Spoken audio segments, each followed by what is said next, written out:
many moments in my life where just the meeting of one musician by chance has completely changed the whole course of my life and what was to come for the next few years. So welcome to the show. My name's Ed Bateman. This is a story of how I got started in music. On drums, all the way from Nigeria, we have the Big Mac.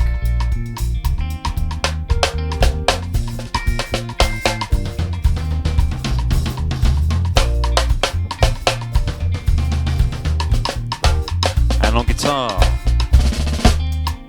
my main man from Congo, Mr. Niwel Tsumbu.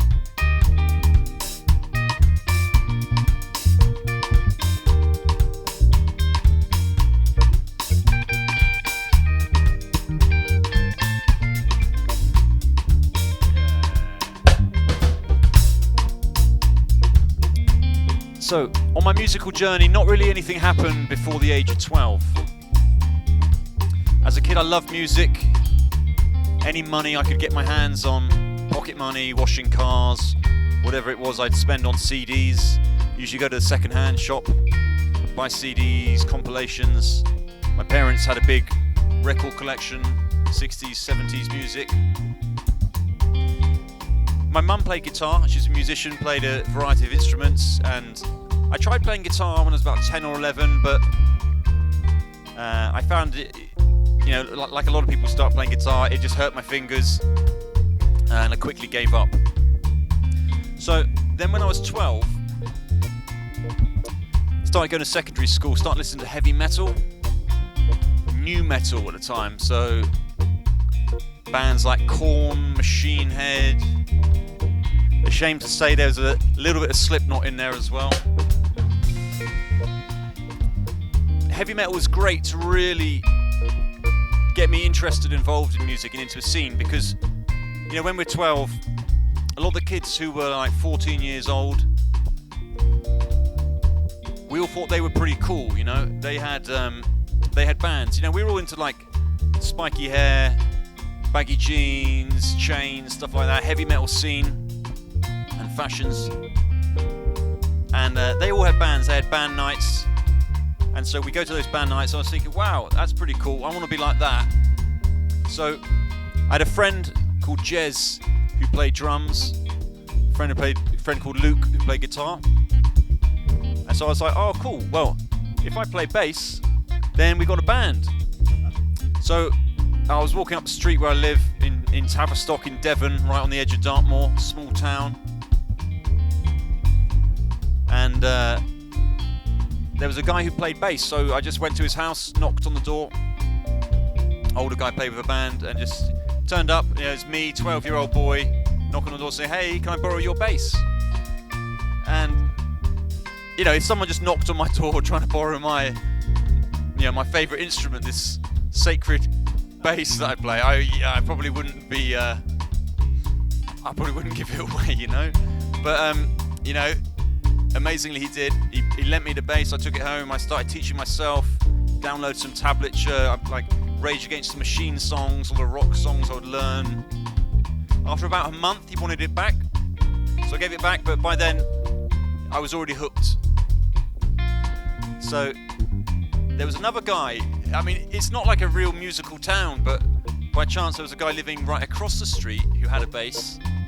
So I just went around, borrowed it from him, and he also lent me a bass amp, a big 4x10, huge, you know, I'm 12 years old, trying to carry around this huge amp. So we start a band. You know, we obviously think we're pretty good, but we don't even know what any of the notes are on the guitar, we don't know any scales, we don't know anything. And then we start another band. It's me and my brother and my mate Luke and his brother, and it's kind of rap metal called Urban Addiction. That was the name of our first band. And we did a couple gigs, band nights, pub gigs, and our ears were so underdeveloped. Luke would play a guitar riff, and then he'd teach me the same riff, and he'd tell me to play it one semitone out. So if you play two riffs together a semitone out, it sounds incredibly discordant. It's basically the most dissonant sound in Western harmony. So we thought that sounded good, so we're like, rehearsing at the scout hut, and his dad, who's a drummer, comes down and he's like, oh, in that song, things don't sound quite right. And like Luke's like, shut up, Dad, that's how we always play, you don't know anything, kind of thing. But I mean, it's really us that don't know anything at that stage, yeah? So my dad bought me this bass, this Fender Precision Light, when I was 13, just before that first gig. I think it was about 350 quid. And the deal was he'd be buying me the bass. Obviously I didn't have 350 quid as a 13-year-old boy. And I would give him 10% of my earnings from music. Which, luckily to this day he hasn't cashed in on. Because it would have been quite a good investment move from his side. So we had that band. Let's change the groove up. Let's go to a 1-4-5-4 groove in F, kind of soca style. 1,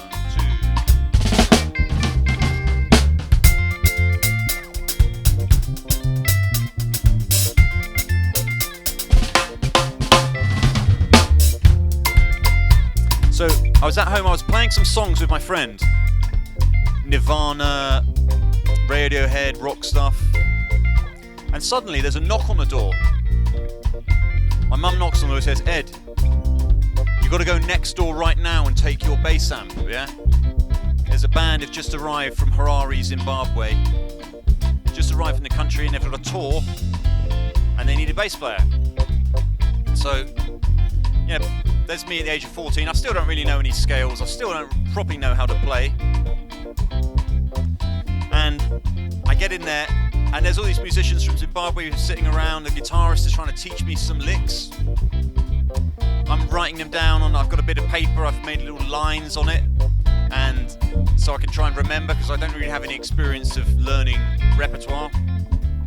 But somehow, I must have been able to catch the groove, and I think it was because I was so young, so unexperienced in music, that it meant that I didn't have like a strong jazz background or any kind of background that would limit me from soaking up information, especially from a different culture so far away as Zimbabwe. So they taught me these songs. The band was called Shimani Mani, and 11 days later we did a 2-hour show. Yeah. Within a month, we're up in London playing at African nightclubs, universities, we did Glastonbury Festival, all these kind of gigs. What was amazing is because I was so young and I was playing with, professional musicians, adults, I had to very much quickly get up to speed, and obviously I'm not going to be as good as them, but I've got to be at a level where I can be accepted. It's either that, kind of get up to speed or go home. So I was touring with them, playing all kinds of gigs around the UK.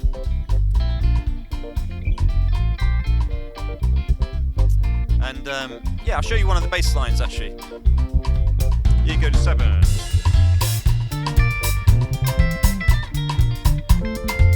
So this was one of the bass lines I was playing when I was 14. Yeah, the guitarist George, he was a great bass player as well, so he showed me all this kind of stuff.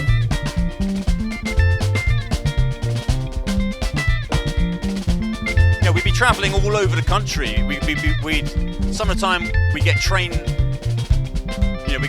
going all over the country carrying out amplifiers. It was wild. Yeah, when I was about 16, I got a call from Chanda, and he said, so Chanda was the drummer and the singer, George on guitar, George Karamaruva, and he said, some bad news, George has stolen someone's credit card. He'd stolen his girlfriend's credit card, stolen 600 quid, and fled to London, where an African guy with dreadlocks would be harder to locate by the police than in Devon, where it's pretty rural and everyone knows everyone. And he was in London, he was playing with a band called Bateman Marimba for a bit, and then fled back to Zimbabwe, joined Robert Mugabe's military town bands, and I didn't hear a single word from this guy who taught me how to play. I didn't hear a message or anything like that for about 15 years, actually, before I saw him again. So we kept the band going with Chanda. It was a bit quiet. I got into playing covers and stuff like that, looking for working bands. So I was doing like a lot of soul, 70s, 60s, 70s soul, Blues Brothers style stuff. I was playing this band called Wishful Thinking. We did pubs. It was like 7-piece band, so we get about £210 a show. 7 musicians, so 30 quid each, and my money would just go straight into the pub. So I'd be drinking double Jack Daniels and pints of Kronenberg, and then just smoking spliffs in the pub. Rolling up hash joints. It was back in a time when you could smoke cigarettes in the pub, and I'm 16 years old, thinking that that's kind of like acceptable behaviour. Not even like considering how obvious bad, how obvious it is to smell when someone's, you can smell the weed when someone's smoking. I didn't care. Didn't give a damn. I hadn't really developed that awareness yet as a kid. So it was great experience playing all these gigs, but it wasn't really a kind of financial gain. But that was cool. I was playing with various bands like that over the time. When I was 18, I was like, okay, I wanted to move to London, and move to London and become a rock star. That's the great dream. I remember I always thought, when I was like 16, I was thinking, by the time I'm 18, I'm not going to need to learn to drive because I'm going to be so rich as a famous musician. I'll have a chauffeur, I'll have everything like that. So when I got to the age of 18, I was thinking, maybe by the age of 21, then, and when I got to the age of 21, I was thinking, maybe by the time I'm, 30, who knows? But now I'm 36, and it's me who drives the band usually when we're on tour. But yeah, so went up to London, and I went to this school called Bass Tech. Now, great place to study, but there's like 100 drummers, 100 singers. There's only 8 bass players. So everyone's so we're just in a mixability class, and it's like, I've been touring since I was 14, so I had a lot of experience, and some of the guys had just begun learning to play. So there wasn't really much. I should have studied a degree, but I didn't. I thought a degree would be too much above me, so I just went for the diploma, and I just had to drop out because after 3 months it was just too easy, and for the level I was at, and I got glandular fever, so I was ill, and I remember I'd be like, 18-year-old boy from Devon in London, so ill, I'd be kind of taking all this medicine during the day. Then when it wears off at midnight, when you've taken the limit you can have, I've got so much, throat pain, and I'm like literally leaving the house at like 3 in the morning, trying to find a hospital to get some medicine, and I'm going to like Central Middlesex Hospital, but then the taxi drops me at West Middlesex Hospital, and like to get back from there at like 5 in the morning is an absolute nightmare. But it's just me sort of learning my way around town. But so it didn't really work out in London. So after 6 months, not succeeding as a rock star in London, I moved back to Devon, where I got a job in the Ambrosia rice pudding and custard factory. And it's good money, but it's very slack, It was great because my dad was working in human resources there. He was like a manager in human resources. So it meant no one could really mess with me, It was such a slack place, and so such an easy place to work there was a point when about 10 of us, we went over to Slovakia as a group, because there was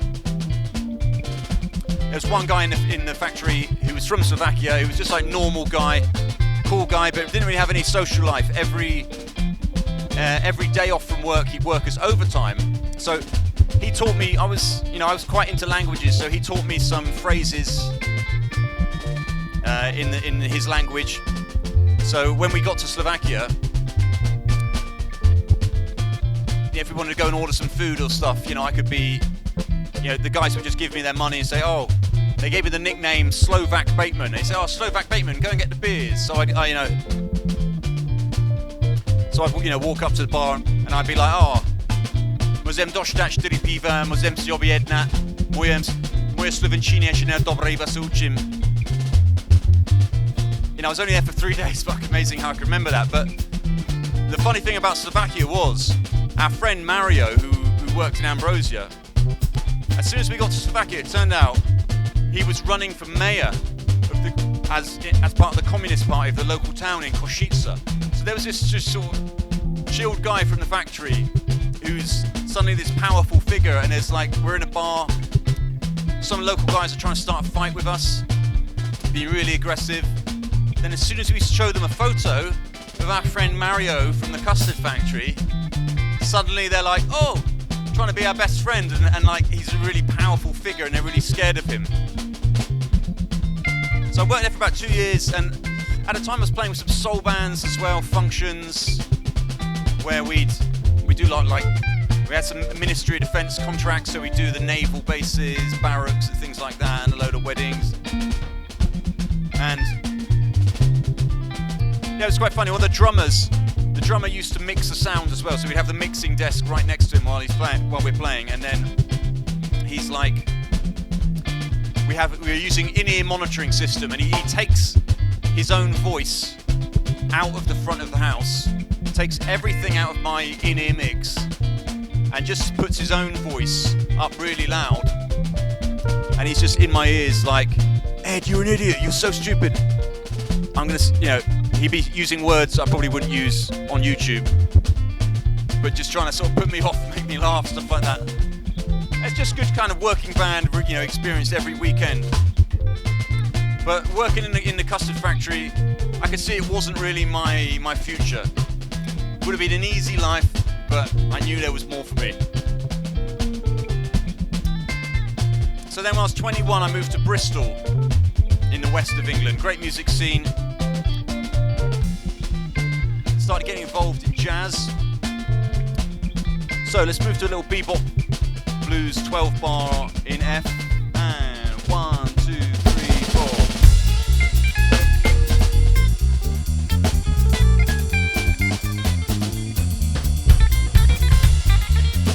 Yeah. Yeah, so Bristol was great. I was going into all these jam sessions, learning about jazz. And I got into it. I just knew it was complicated music, and if I learned to play it, it would make me a better musician. So we had loads of different bands and lots of different incarnations of the same group. So I had a band, Ed Bateman Trio, we had Lawrence Bateman Davis Trio, all this kind of stuff. You could get loads more gigs if you basically had similar versions of the same band, and you could just rotate around the same venues. It was great learning process.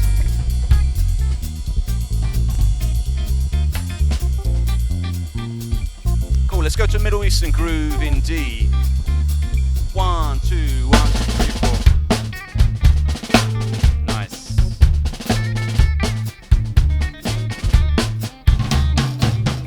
And we had a band as well called the Arabic Balkan Gypsy Band. Basically, in the early days of Google and search engine optimization, we were thinking, if anyone's searching the net for an Arabic band or a gypsy band or a Balkan band, maybe we'll capture that search traffic and get more gigs with the Arabic Balkan Gypsy bands.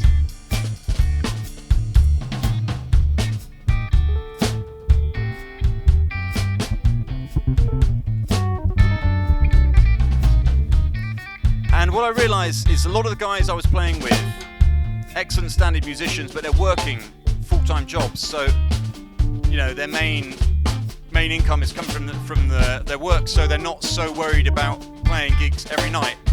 What I realised pretty early on is, part of my motivation for being a professional musician is that I didn't want to do any other kind of job.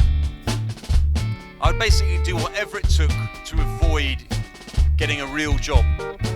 I didn't want to go back to the Ambrosia lifestyle. So I realised, well, I'm going to have to be the one who gets the gigs. So and then I started experimenting, just walking into bars, talking to the manager, seeing a book a gig, and then because I've got so many different bands I'm working with, if I get a gig with one band, then I've got a good reputation, it goes well. Then I can say, oh, how about all these 5 or 6 other bands? And so we get a constant rotation of work like that.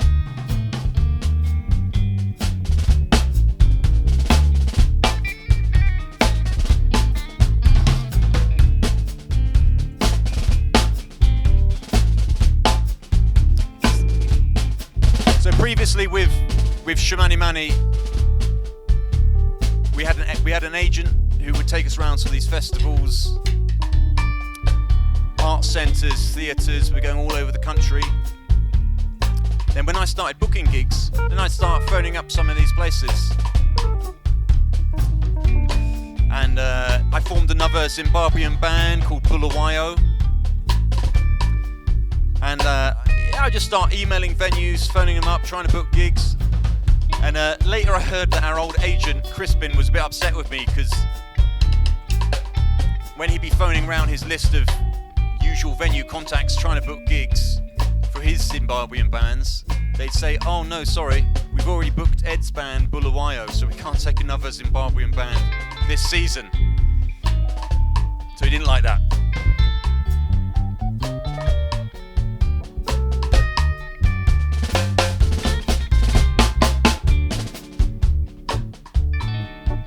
At one point, I realised the drummer and guitarist in that band Bulawayo weren't quite, sort of level of reliability and experience that I wanted to work with. So I knew I had to get rid of them. So I had to sack them. It was my first experience.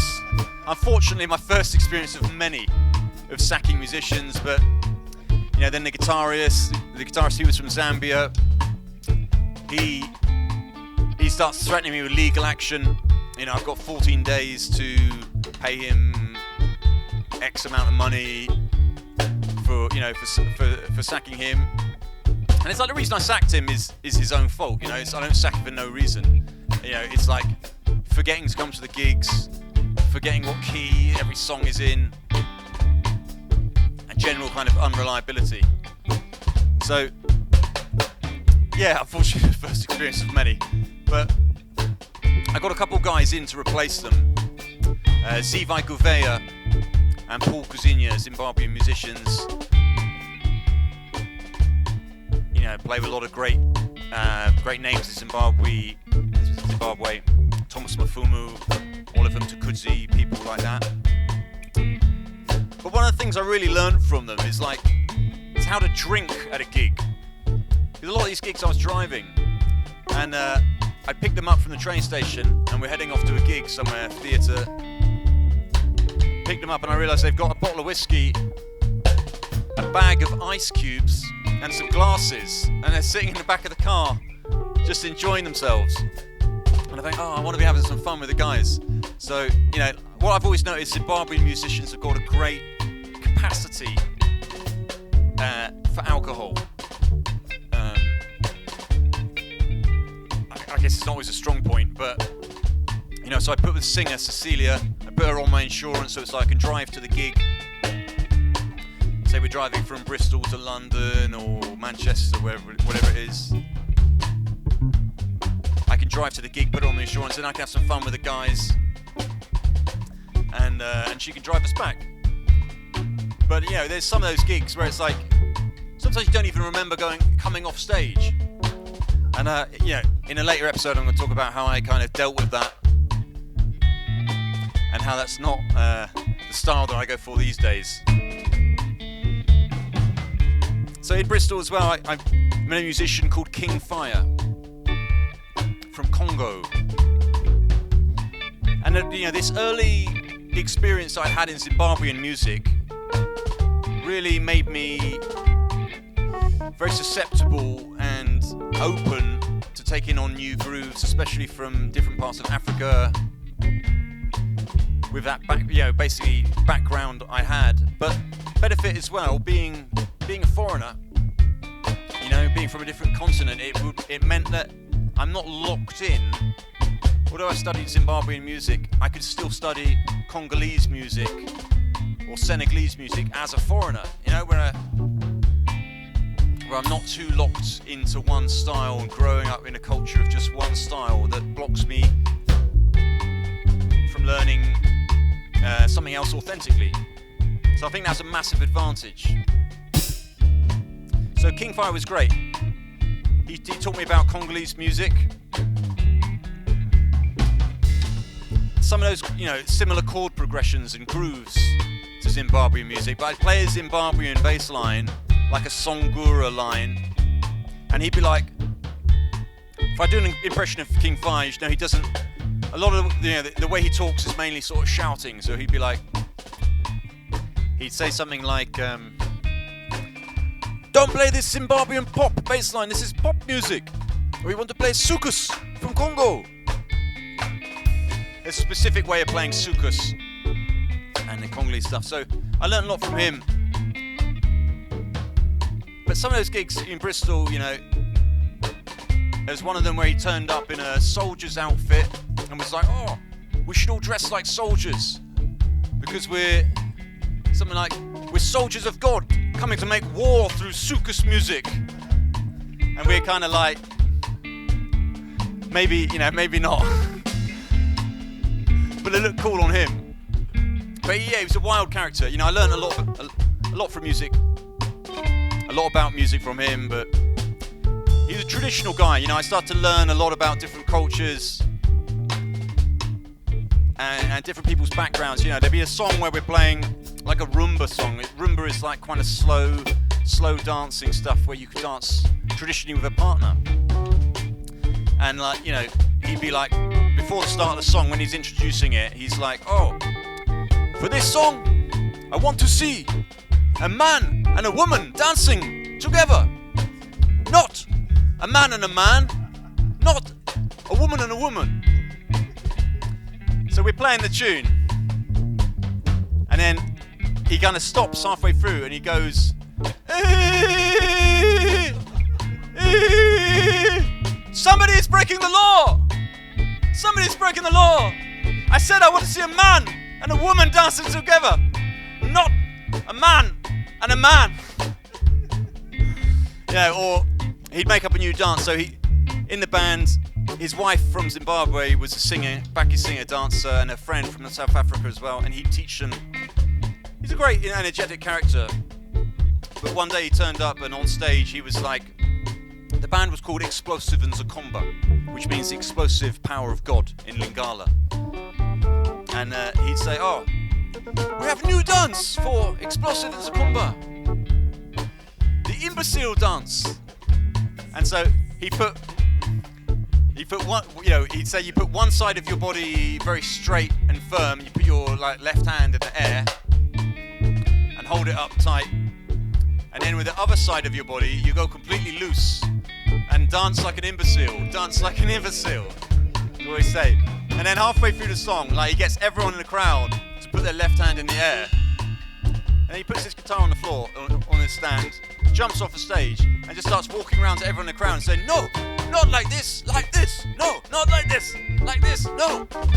Just correcting everyone's pose. And then he's like, dance like an imbecile, dance like a stupid, dance like an imbecile. So, yeah. Just want to share all these characters who've been a part of my journey, part of my musical upbringing. So, Bristol was great. At one point we had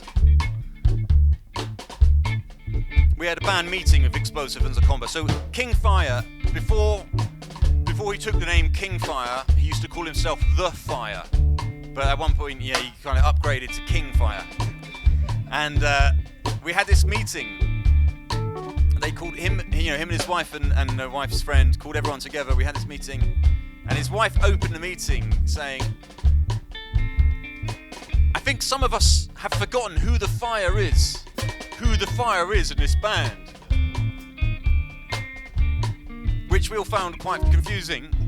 And she is like, "Yeah, we're gonna go round in this circle." I think there was a 7-piece band. We're gonna go round one by one, and everyone will say who they think the fire is. So she says, "Oh, the fire is this guy, Daniel. Daniel is a Congo, is his birth name." And then, the backing singer from South Africa is next and says, "Yeah, this is him." And then, like, the rest of us, like, basically what they felt, which none of the rest of us felt, is that the guy who introduced us everyone together was a musician, percussionist from the Ivory Coast who was in the band, and they thought like he wanted to take the band over,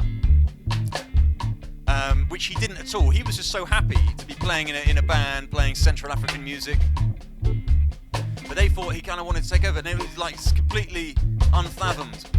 So we had to go around, and then when it got to me, for my turn to say who the fire is, I just said, "Oh, sorry guys, actually I'm gonna quit. Like, I've got some other stuff, going on there I need to do, and I'm gonna leave the band. But I'll play any gigs, until you find another bass player." And then in Bristol at that time there was a festival.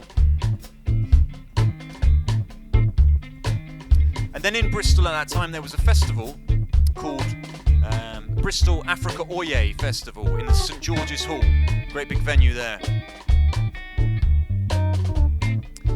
And a lot of the local African bands were playing there. There was quite a few at the time. So I was playing with Bulawayo, and there was another band on stage, Senegalese bands, who I hadn't met before, but most of them lived locally. And there was a guy called Modu and Jai Sissoko, who was a kora player. So his band was there, my band was there, a lot of other groups. And we started chatting afterwards,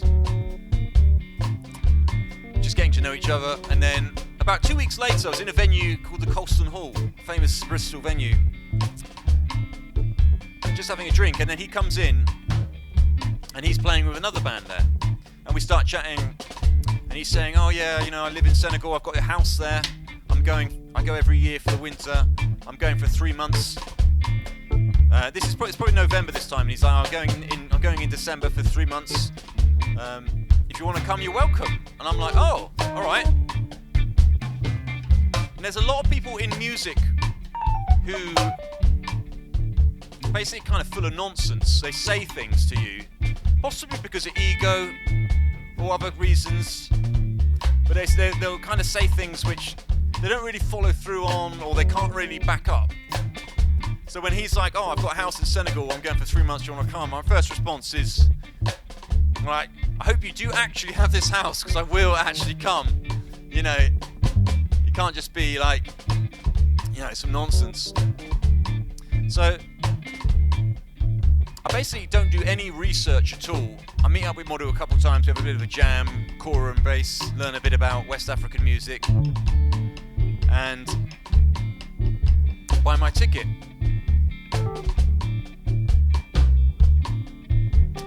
So this is a story of aged 14 to 22, kind of my background in music, my background of getting into African music in different styles.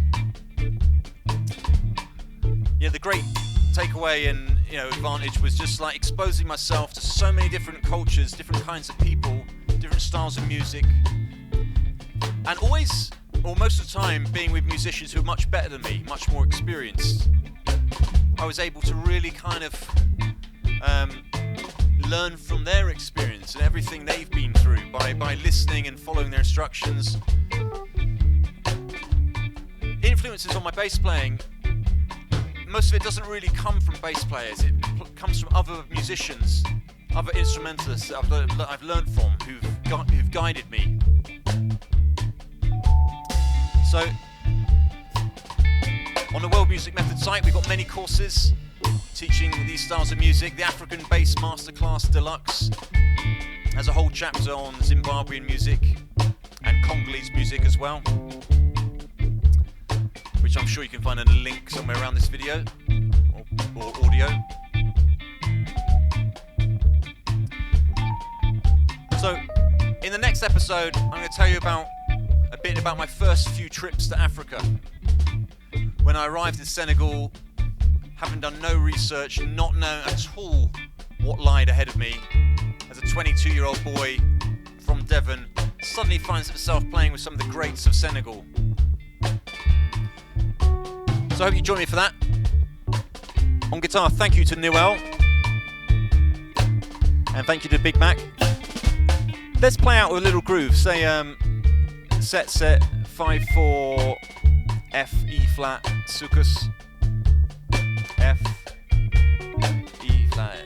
Give us a roll, Big Mac.